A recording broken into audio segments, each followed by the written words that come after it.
지금으로부터 160년 전쯤에 엄청난 사건이 터졌습니다. 인류의 어떻게 보면 철학, 문화, 그 다음에 인간은 도대체 뭔가와 관련해서 핵폭탄이 하나 떨어졌거든요. 그래서 종교 자체가 막 흔들흔들한 사건이 벌어졌습니다. 뭐 별로 큰 관심이 없으셨을 수도 모르는데 다윈의 종의 기원입니다. 종의 기원. 다윈이 던진 게 이렇게까지 큰 충격을 줄지는 몰랐습니다. 그런데 뭐가 있었냐면 단순히 그것은 쉽게 말해서 진화론이에요. 여러분 다 아시는 얘기예요. 진화론인데 왜 그게 중요하냐? 전 세계에서는 모든 사람들이 어떻게 생각했냐면 그 전에는 인간은 본질적으로 선하다고 생각했어요. 선하거나 그 선은 신이 주었기 때문에 선하거나, 불교는 이 선을 어떻게 변증하는지가 사실 쉽지가 않은 문제인데 기독교나 이슬람 같은 경우는 신의 선함이 곧 그 인간 선함의 당위성이 되는 거거든요. 그리고 그것은 유교에서도 마찬가지예요. 그래서 유교 중용에 보면 천명지위성, 하늘이 명명한 것이 곧 성이야. 그래서 본성이 왜 선하냐? 라고 말하면 그건 신하고 연결되어 있기 때문에 똑같은 논리 구조를 전개합니다. 그래서 이게 이제 연역 논리를 전개하기가 굉장히 좋고, 불교는 사실은 귀납 논리하고 현상적 논리를 전개하다 보니까 약간 다른 관점들을 제시를 해요. 그런데 불교도 그렇고, 유신론 쪽 종교들도 그렇고, 다 선에 대해서 얘기를 하고, 악이라고 하는 것은 어떻게 보면 오염된 것이라는 생각을 했었어요. 그런데 진화론이 나타나면서 무슨 일이 벌어졌냐면, 그게 아니더라. 인간에게 있어서 선이란 것은 깎인 거지 본질적인 게 아니더라. 우리가 문명을 만들면서 어쩔 수 없이 쉽게 말해서 양보하는 거지 양보하려고 했던 게 아니더라. 그래서 제가 뭐라고 얘기하냐면,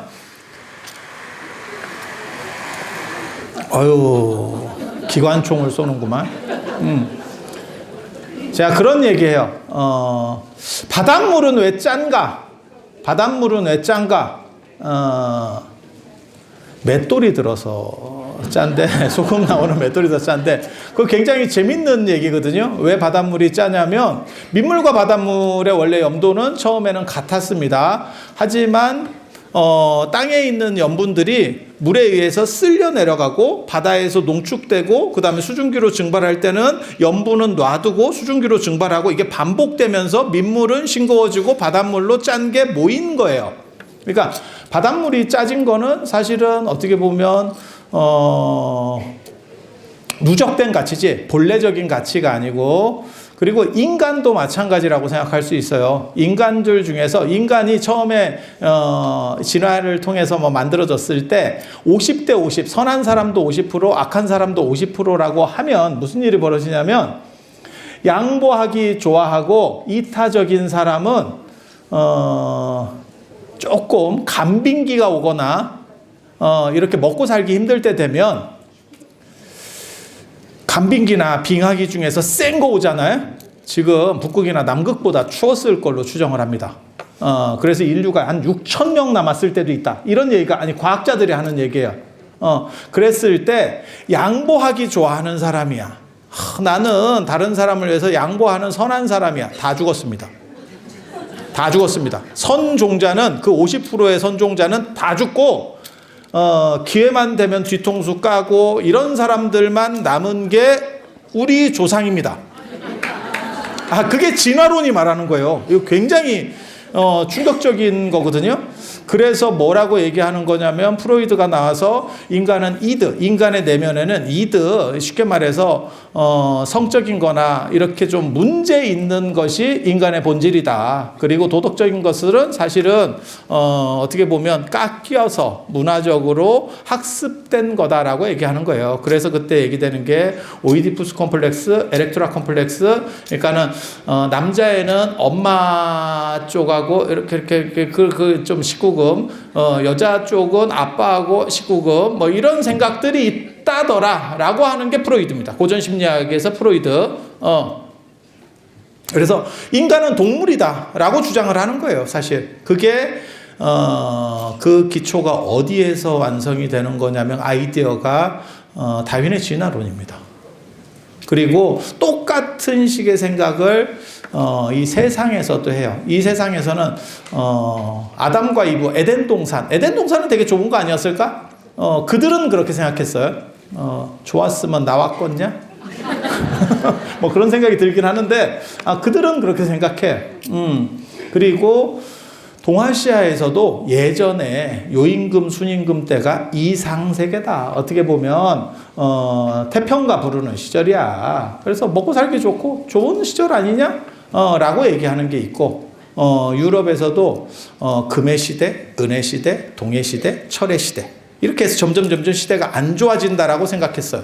그런데 진화론이 딱 등장하고 나서 완전한 세상은 과거에 있었던 게 아니고 실제로는 미래의 사회적 가치들이 깎여가면서 만들어지는 거야. 그게 사회진화론입니다. 마르크스의 사회진화론.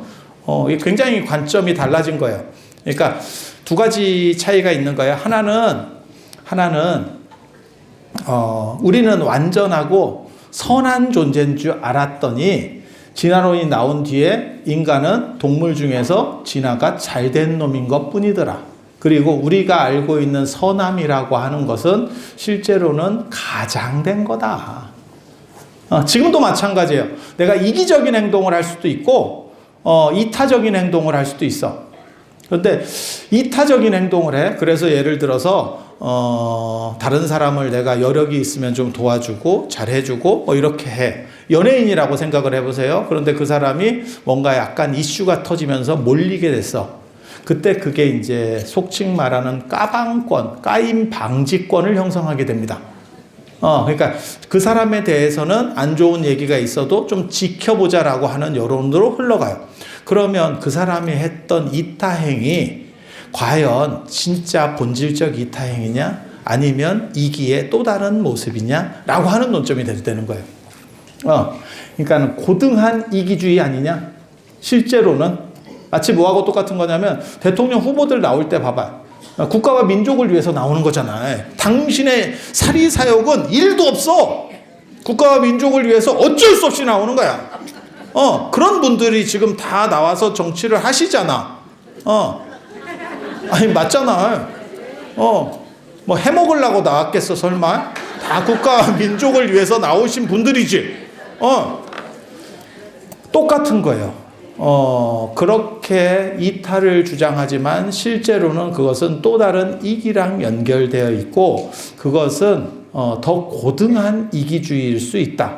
그런 게 이제 리차드 도킨슨이 얘기하는 이기적 유전자와 관련된 이야기들이에요. 그게 쉽게 말해서 이타를 주장하는 것이 더 크게 잘 먹히기 때문에 그래서 오히려 이기주의자들은 약간 하수고 이타를 주장하는 모금운동 뭐 이런 거 있어요. 세이브 더 칠드런 이런 거 뭐 얘기해도 되는지 모르는데 그 1년에 한 1,000억 이상 거치는 걸로 제가 알거든요. 얼마나 쓰이는지 저도 잘 모르겠습니다. 아마 집행 과정에서 대부분 소모될 거예요. 예산들이. 그러니까 자기네들 먹고 사는 쪽에서 상당 부분이 소모되고 모든 복지단체와 관련된 후원금들은 실제로는 1-20% 정도 쓰이는 걸로 제가 알거든요. 많이 쓰여봐야 30%입니다. 그 외에는 자기네 진행비로 써요. 조직 돌리는 거. 아마 적십자도 비슷할 거로 생각합니다. 몰라. 소송 걸릴지 모르겠는데 대부분 다 그런 식으로 돌려요.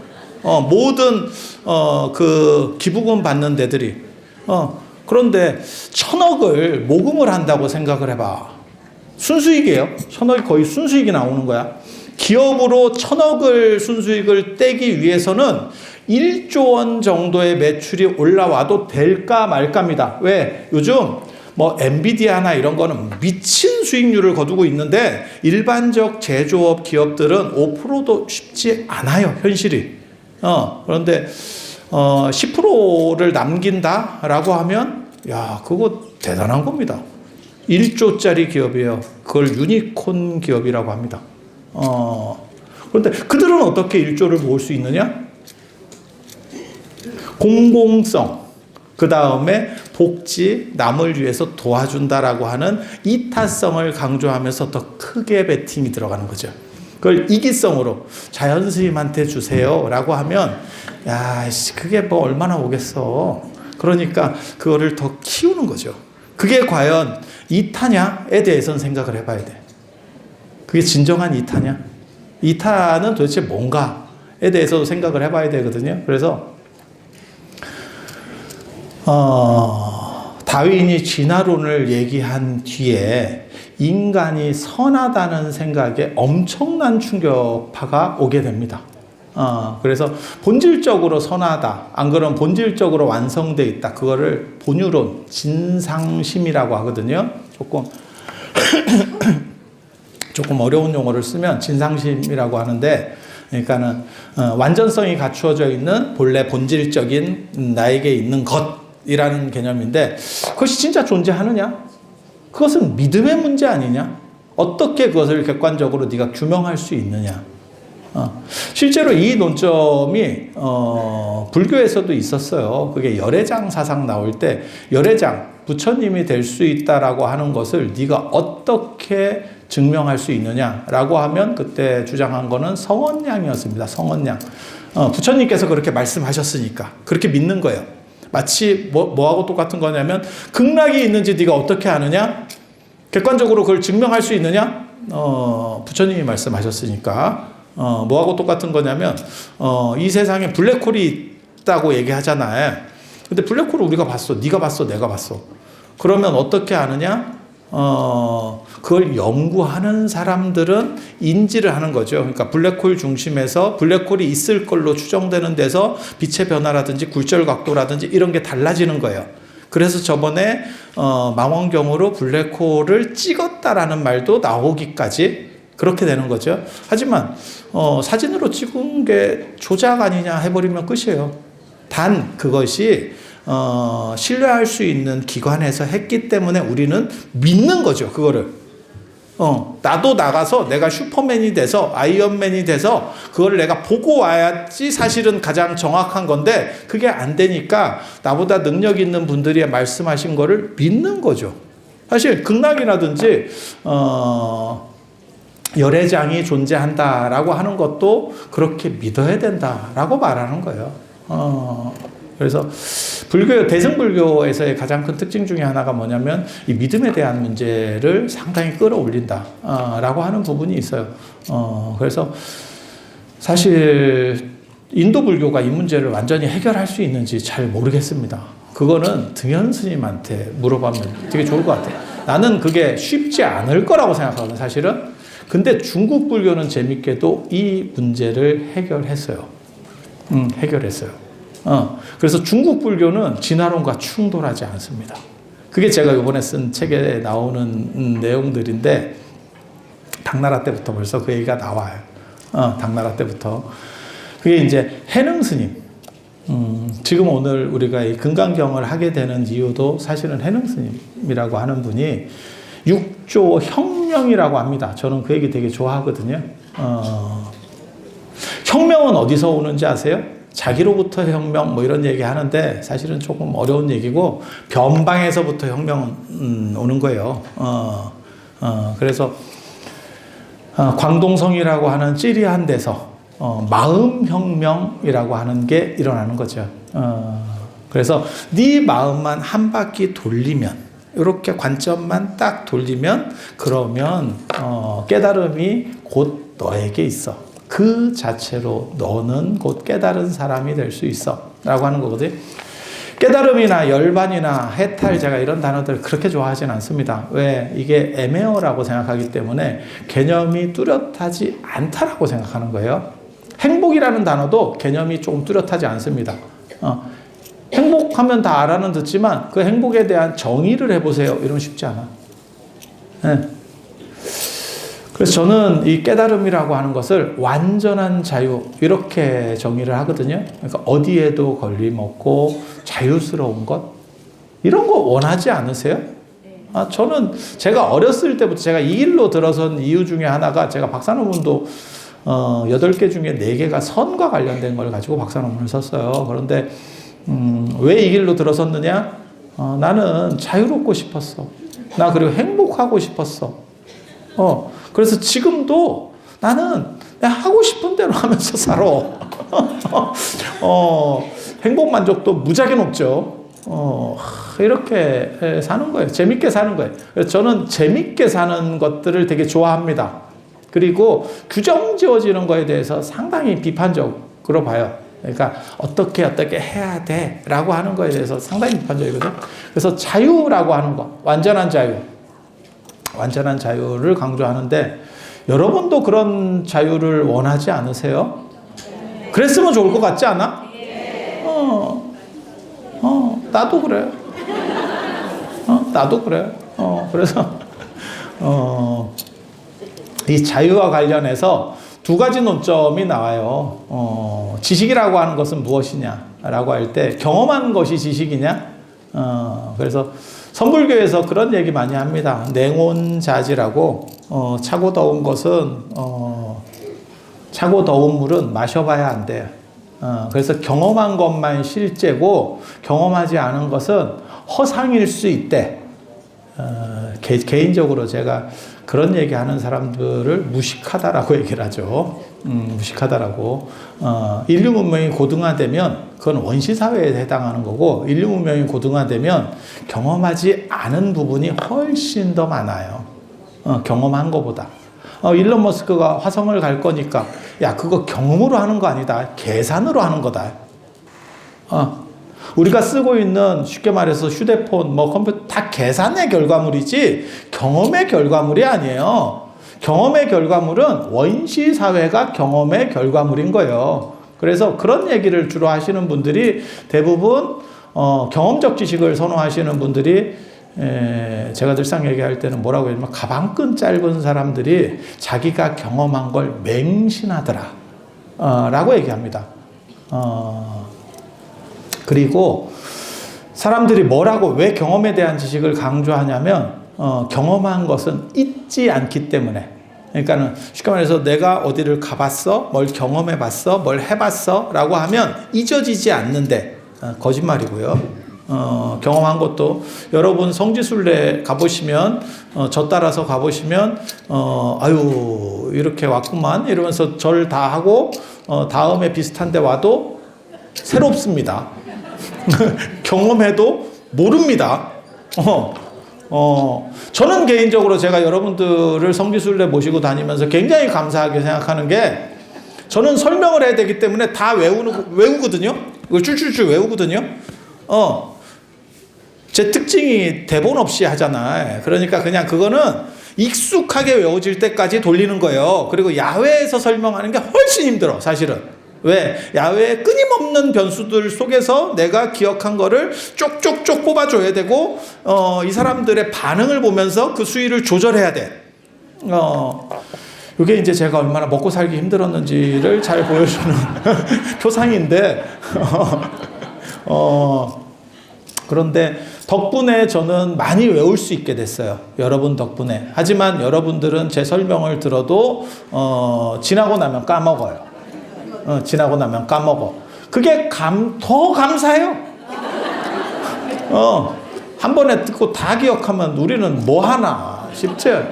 그래서 요리 좀 섞고 저리 좀 섞고 이렇게 돌려치기 하면 또 마냥 새롭고.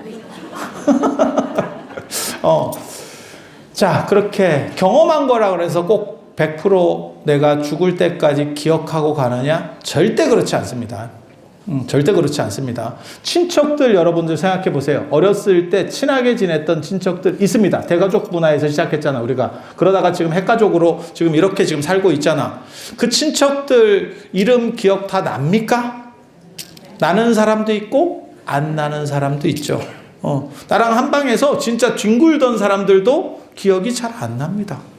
경험하지 않아서, 걔는 실제하지 않기 때문에 아닙니다. 잊어졌기 때문에 그래요. 그리고 어떤 것은 경험하지 않더라도 한 번 이해되면 죽을 때까지 안 잃어버리는 게 있어요. 절대 잊어버리지 않는 거. 인류의 가장 위대한 발견을 저는 뭐라고 꼽냐면, 여러 가지들을 들 수 있어요. 철의 발견, 불의 발견, 여러 가지들이 있어. 하지만 존재하지만 존재하지 않는 개념을 발견해낸 게 어떻게 보면 인간의 특징적인, 동물들은 할 수 없는 위대한 발견이라고 생각해. 그게 제로의 발견입니다. 영의 발견. 대승불교와 관련해서는, 이 금강경과 관련해서는 사실은 공도 거기에 해당하는 거거든요. 자기 값은 없어. 실체는 없어. 자기 값은 없어. 그러니까 0이 100개가 붙여도 그건 0이야. 자기 값은 아무것도 없어. 하지만 작용값이 있어. 작용값이. 그래서 숫자랑 붙기 시작하면 엄청난 변화들을 줘요. 0이 뒤에 몇 개가 붙느냐에 따라서 수표 쓸 때 다 이렇게 기록해서 써준다고 생각해봐. 자기 수표야. 그래가지고 수표를 써줘. 그러면 나도 그런 거 한번 경험해 봤으면 좋겠는데, 진짜 부자한테 가가지고 한번 이렇게 탁 한번 법문 한번 해줬더니 그 수표책 갖고 와봐. 그래가지고 그 앞에서 써주는 거야. 그 사람이 금액을. 스님, 제가 수표 한 장 드리겠습니다. 이러면서 딱 이렇게 써주는 거야. 그때 내가 한 가지 생각을 하겠지. 공 하나만 더 붙여라. 공 하나만 더 붙여라. 쓰는 김에 하나만 더 가자. 그런 생각을 안 할까? 그게 영이 값을 가지고 있다는 얘기예요.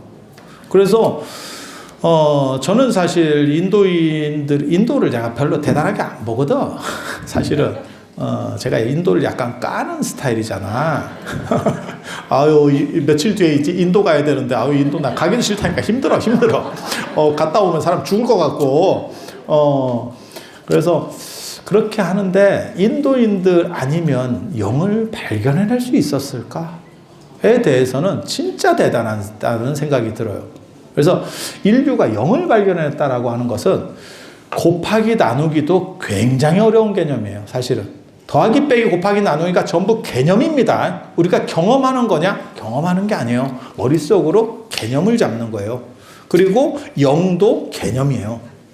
근데 영은 더하기 빼기보다 훨씬 입체적인 개념이에요. 그래서 어려운 거예요.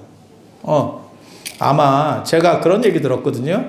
더하기 빼기를 인류가 쉽게 말해서 이해하는데 몇천 년이 걸렸다는 거예요. 아니, 곱하기 나누기를 이해하는데, 그 개념을 이해하는데, 어떤 때는 결과값을 봤을 때는 굉장히 쉽게 이해하는 것을 결과값을 경험하지 못했을 때는 무진장 오래 걸리는 게 있어요. 자, 그래서 그런 걸 대표적으로 뭔 말씀을 드리냐면, 미술에서 원근법, 음영법, 우리는 지금 결과값을 알고 있기 때문에 초등학교 들어가기 전부터 그걸 배워요. 하지만 우리 조상들은 수천 년이 걸렸어도 원근법과 음영법이 없었습니다. 아니, 맞잖아. 초등학교 전부터 배운다니까? 그러니까 결과론적에서 보면 굉장히 쉬운 것도 과정에서는 어떤 때는 걸려가지고 안 넘어가는 것들이 있어요. 곱하기 나누기도 굉장히 어려운 개념이에요. 영은 진짜 위대한 개념이라고 생각해요. 그리고 이 영은 경험하는 개념이 아니에요. 추상적인 겁니다. 머릿속으로 관념적으로 돌리는 거예요. 관념적으로 돌리지만 한 번 이해하면 불가역성이 발생해. 이 불가역성이라는 단어를 굉장히 여러분들이 잘 생각하셔야 돼요. 이게 굉장히 중요한 단어거든요. 불가역성은 다시 그 전 상태로, 이해하기 전 상태로 못 돌아가. 한 번만 딱 넘어가면, 딸깍하고 넘어가면, 영이라는 거를 배우기 위해서 초등학교 때, 안 그러면 집에서 뭐 어떤 개념들을 계속 이렇게 비슷한 개념들을 학습받았을 거야. 그러다가 영이라는 개념이 한순간에 딱 옵니다. 딱 이렇게 딱 오잖아? 그러면 죽을 때까지 갑니다. 까먹느냐? 부모님 이름은 까먹어도 영 까먹기 쉽지 않을걸? 저도 굉장히 놀라운 걸 제가 발견했거든요. 사실은 몇 년 전에 제가 중국 가서 발견한 건데, 제가 굉장히 놀라운 사람이거든요. 한자가 되는데 중국말이 안 되는. 근데 되게, 이게 뭐가 있냐면, 한자가 돼도 한자를 잘 못 써요. 의외로. 왜냐하면 우리는 해석을 하지 한자를 손으로 쓸 일이 없잖아. 근데 나 진짜 재밌는 거 있었다. 거기서 절에 가서 기도하고 어떤 때는 축원문도 적어요. 제가 그 절에다가 축원문을 적어. 뭐 향 같은 거 필 때도 밑에다가 꼬리표 같은 거 적고, 그래갖고 내가 내 이름을 적는데, 한 번은 자현을 하고 적은 게 아니고 내 이름을 적고 싶은 거야. 그래가지고 내가 내 이름을 쓰는데 이름이 오락가락하더라고. 내가 쪽팔려서 누구한테 물어보지도 못하겠고, 내 이름이 잘 안 써지지? 그러고 보니까 수십 년 동안 내 이름을 한자로 쓴 적이 없어요. 여러분은 어떠신지 모르겠어. 이름 적을 때 있었잖아요. 컴퓨터로 쳤지. 이름을 해서 변환을 시켰지. 쓴 적이 없어. 그리고 저는 또 출가를 했으니까 내가 진짜 만년필이 뽀개지도록 사인을 하고 다니는 사람인데 다 내 본명을 쓰지 이름을 안 써. 그래서 수십 년 동안 안 썼던 것 같아. 그러니까 갑자기 어떻게 하더라? 나 그거 되게 재밌었어요. 야, 내가 내 이름을 생각을 해서 해야 되나? 이름은 그냥 나오는 거 아닌가? 이름은 불가역성이 아니었던 거야. 이름은 엄청나게 나한테는 어떻게 보면 다가가 있는 개념이지만 그건 불가역성의 개념이 아니었던 거예요. 불가역성이라는 게 뭐냐면 마치 흑연이 탄소가 다이아몬드 되는 거하고 똑같아요. 제가 어렸을 때 슈퍼맨 영화를 보면서 아직도 감동적인 그 부분이에요. 슈퍼맨이 여자 꼬실 때 외계인이 왜 지구인 여자를 좋아하는지는 저도 잘 모르겠습니다. 지금 생각해보면 이게 무슨 개똥 같은 설정인지 잘 모르겠는데 또 지구인 외계인의 시각은 사실 우리의 미적 개념이랑 다를 수 있는데 그래서 상태 안 좋은 사람을 꼬드길 수도 있는데 자기 눈에는 그게 맞는 거지. 근데 우리가 봐도 이쁜 여자를 꼬드기더라고. 근데 꼬드기는데 갑자기 다이아몬드를 주는데 야, 그거 봐봐. 진짜. 그때 영화 설정에서 어떻게 나왔냐면, 그 석탄이 있었어요. 그때 석탄 떼던 때거든? 그러니까 석탄을 하나 딱 쥐더니, 손으로 딱 해가지고 눌러. 쫙 압력을 주고, 손을 딱 띄니까 다이아몬드로 바뀌어. 그래서 이게 무슨, 개꿀? 야, 저렇게 다이아몬드를 만드나? 그러고 나서 몇십 년이 지나니까 진짜 그렇게 다이아몬드를 만들고 있죠, 지금. 랩다이아 그렇게 만들고 있죠. 근데 되게 재밌는 게 그렇게 같은 탄소입니다. 그렇게 흑연이나 석탄이 고온 고압 상태를 겪어서 한순간에 다이아몬드가 되면 그것이 시간이 지난다고 석탄이나 흑연이 되느냐? 안 됩니다. 그게 불가역성이에요. 그게 불가역성. 그래서 해령 스님이 무슨 말씀을 하시는 거냐면 너의 지금 마음이 그대로 한순간 전환될 수만 있으면 개인적으로는 승화라고 생각을 합니다. 전환될 수만 있으면 그대로가 곧 깨달음 아닌 것이 없다. 그게 육조 혁명이에요. 네 마음의 관점을 바꿔라. 관점을 바꿔라. 그래서 금강경도 말하는 게 그거거든요. 사실 금강경이 반야공사상과 그 당시 남조의 열반사상이 유행을 했어요. 제가 열반경 책도 냈었는데 잘 안 팔렸고요. 그래서 열반사상이라고 하는 실체적인 개념, 그 다음에 열반에서의 그 불성, 열반, 그거를 약간 실체적으로 해석하는 개념들이 있었고, 그리고 그거를 반야공의 가설적 개념, 허상적 개념, 어떻게 보면 비실체적 개념이라는 거를 섞어서 만드는 게 선불교예요. 선불교. 그래서 금강경에서 그 이야기를 해요. 그리고 선불교의 위대성이라고 하는 것은 지금 진화론 얘기로 다시 연결시켜서 가는 거예요. 이 세상의 모든 인간이 원래부터 선한지 악한 것이 필요가 없고 네 마음을 네가 스스로 주인이 돼서 쓸 수만 있다면 그 자체로 너는 깨달은 사람이다 라고 말하는 게 사실 선불교예요. 그래서 선불교는 진화론과 충돌하지 않아. 선과 악을 나누는 자체가 유치한 거예요. 세상은 변화하고 그 자체가 아름다운 거고 완성된 거지 그 외에 개념 규정을 하고 설정을 해서 그렇게 되어야 한다라고 하는 것은 결국은 허덕이는 가치라고 말하는 거예요.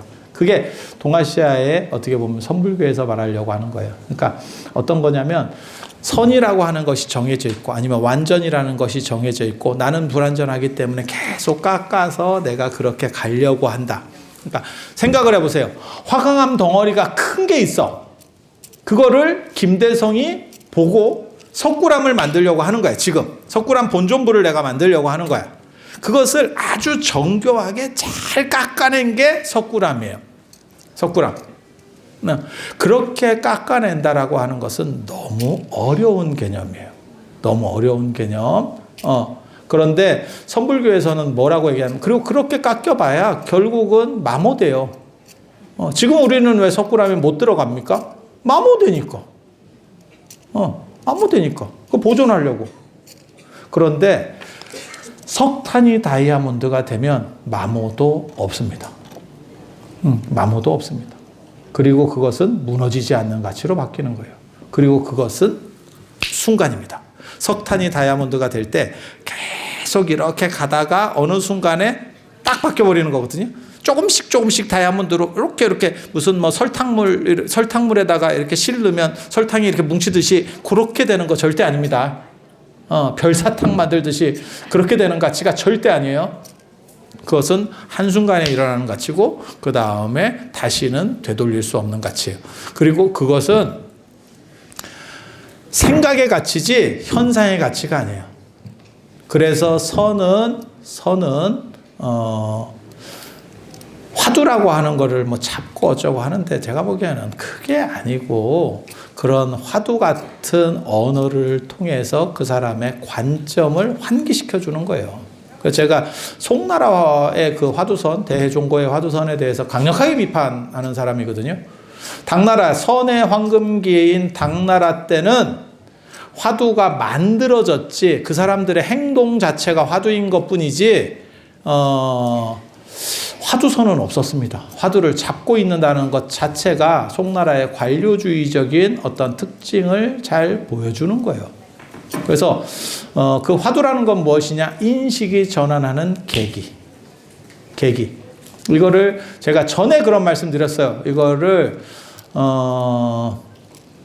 독일의 칸트 철학적으로 얘기하면 코페르니쿠스적 전해라고 합니다. 이거 굉장히 유명한 거예요. 그게 뭐하고 똑같은 거냐면 뭐를 얘기하는 거냐면 천동설이 지동설로 바뀌는 거. 그것은 눈으로 보고 경험한 대상이 바뀌는 게 아니고 이론적인 부분이 생각이 바뀌어서 어느 순간에 지동설로 넘어가는 거고 지동설로 한 번 넘어간 사람은 다시 천동설로 못 넘어옵니다. 그러니까 내 이름을 내가 까먹을 수는 있어도 지동설로 넘어간 사람이 다시 천동설로 돌아오느냐? 그렇게는 안 돼요. 이게 불가역성이에요. 그래서 현상이 바뀌는 게 아니고 관점이 바뀌는 거. 그리고 동아시아의 명상이라고 하는 것은 불을 켜는 거하고 똑같아요. 자, 지금 여기에 지금 여러분들이 몇 분 정도 계시려나? 한 500분? 뭐 한 700분 정도 계신다고 가정하고 이 상태로 우리가 밤이 됐어. 지금 그대로 불이 꺼지고 밤이 됐어. 그러면 제가 여기서부터 저 뒤에 화장실까지 가는데 많은 장애물들이 있어요. 그렇게 장애물들이 요 장애물을 하나하나 치워서 가서는 한도 끝도 없어요. 그러면 금생은 지나갑니다. 우리는 언제 죽을지 모르기 때문에. 네. 어떻게 하면 이 장애물은 없어지느냐? 불만 켜면 장애물은 스스로 사라진다. 장애물은 치워서 없어지는 것이 아니고 밝히게만 합니다. 그것은 관점의 문제인 거예요. 관점의 문제. 그래서 충돌하는 가치가 아니고 즐기는 가치. 그게 선의 매력이에요. 선의 매력. 그리고 이것을 뭐라고 얘기하는 거냐면 미학적 판단이라고 하는 겁니다. 미학적 판단. 철학적 판단은 합리성을 기초로 해서 그러니까 미학과 철학을 쉽게 얘기하면 그거예요. 도자기값하고 아파트값. 서울의 아파트가 20억이야. 안 팔린대. 10%, 20%만 다운시키면 100% 팔립니다. 도자기나 예술품이야. 그거 10%, 20% 안 팔리기 시작하면요. 절반 값에도 안 팔려요. 왜? 그거는 주관성이거든. 아파트는 객관적인 가격대라는 게 정해져 있고 문화재나 이런 것들은요. 실제로 값이 정해져 있는 게 아니고 사는 사람들끼리의 어떻게 보면 관념의 문제가 부딪히는 거예요.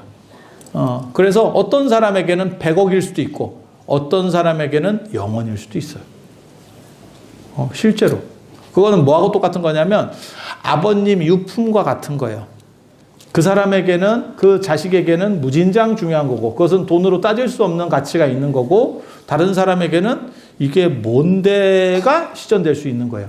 그래서 철학이라고 하는 거는 그 값이 존재하는 거고 미학이라고 하는 것은 지팔지 흔드는 거예요. 지팔지 흔드는 게 왜 중요하냐면 경쟁을 통해서 이길 수 있다면 그러면 철학적 가치도 굉장히 좋습니다. 왜? 나는 언제나 이기니까. 올림픽에서 금메달 따는 사람은 올림픽이 유지되는 게 좋은 거야. 근데 우리 같이 올림픽에서 금메달 딸 확률이 없는 사람은 올림픽 경기를 안 하면 됩니다. 뭐하러 땀 흘리면서 저 짓을 하는가 몰라. 이렇게 하면 돼. 이렇게 하면 돼. 그래서 제가 그런 얘기 하잖아. 제가 니타시오 운동의 창시자잖아. 제가 목도리 이번에 하나 어저께 받았는데 저게 지난달에 제가 저 목도리를 똑같은 걸 받았어요.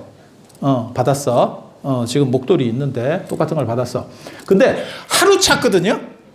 하루 찼어. 이날 그 금강경 봉창기도 때. 근데 없어졌어요.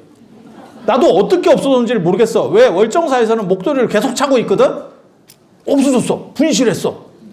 그래서 내가 저거를 사준분한테 얘기를 했어. 목도리가 없어졌다. 그랬더니 좀 잘 관수하지. 이렇게 하길래 내가 뭐라 그랬냐면 네가 신심이 없이 보시를 해서 없어진 거다. 정성이 부족하니까. 그랬더니 그런 논리도 가능한가요? 이렇게 이런 식으로 생각하면 인생이 편합니다. 그리고 내가 지난주에 와서 내가 여기를 다 뒤졌어요. 월정사를. 없어. 그래서 내가 요번에 어저께 받았다니까 새로. 근데 오늘 오니까 또 있다네. 그래서 나 목도리 두 개 됐네. 목도리 2개.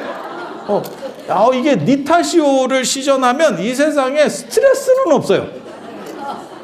자, 봐봐. 내가 재밌는 거 가르쳐 줄게. 니타시오를 해. 어떤 일이 생기든 니타시오를 해. 그러면 자존감이 높고 스트레스를 안 받아. 상대도 니타시오를 하는 사람한테 걸렸어. 그러면 손해 볼 일이 없어. 서로 니타시오를 하면 되니까.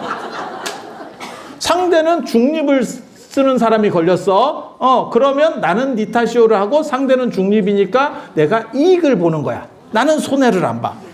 천주교인이 걸렸어. 그래서 천주교에서 뭘 하냐면 네타시오 운동을 했다고.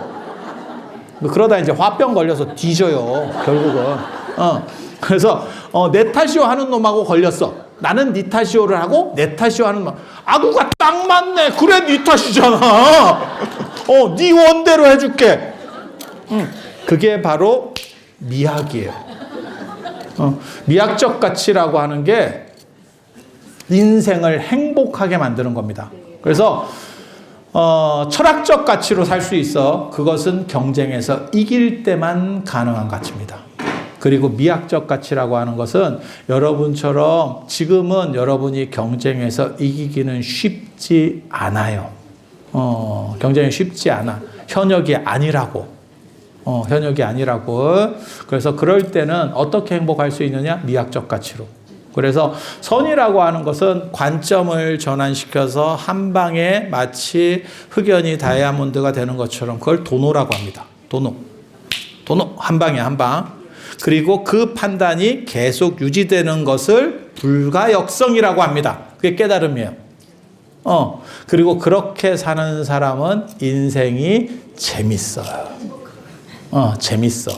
마치 연극 배우가 연극을 하듯이. 그것이 비극적인 연극이든 희극적인 연극이든 연극 배우는 통장에 얼마 꽃이 나를 생각하기 때문에 즐거운 겁니다.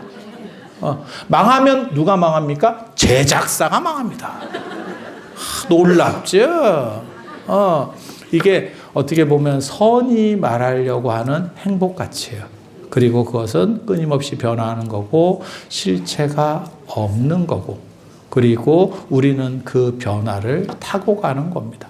그래서 거기에는 선도 없고 악도 없는 거예요. 자, 이상만 쓰도록 하겠습니다.